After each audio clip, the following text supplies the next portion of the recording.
Yes.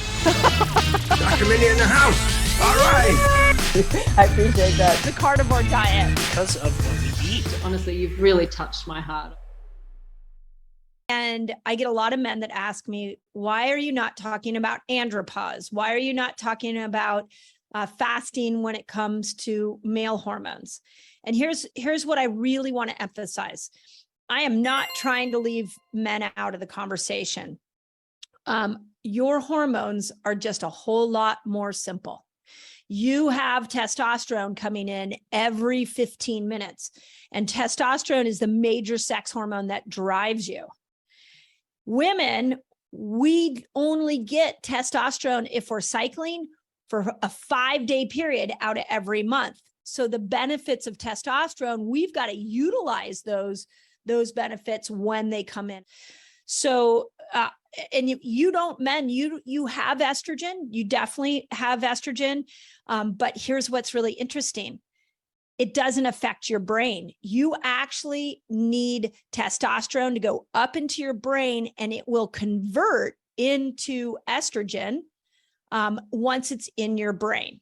Women, we need estrogen to be made in our bodies. If you are a cycling woman, then estrogen is being made from your ovaries, your adrenals, and your peripheral tissue.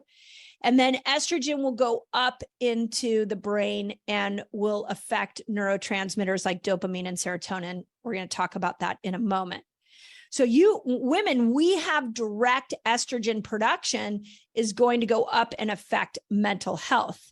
For the menopausal woman, for the postmenopausal woman, as estrogen declines, it takes close to 10 years for your brain to recalibrate to the loss of estrogen.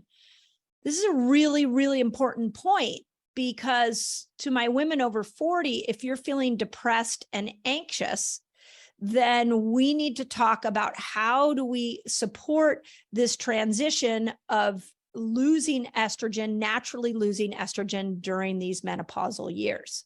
Whereas men, if you're needing more estrogen for your brain, you actually need to work on just including and focusing on testosterone. Testosterone will go up into the brain and will then be converted into estrogen. So I say all that when it comes to mental health to say, men, you have one hormone, sex hormone, that's going to drive your mental health. And women, we have 3. So, and men, you can keep your testosterone production high your whole life. Andropause, yes, it's a thing.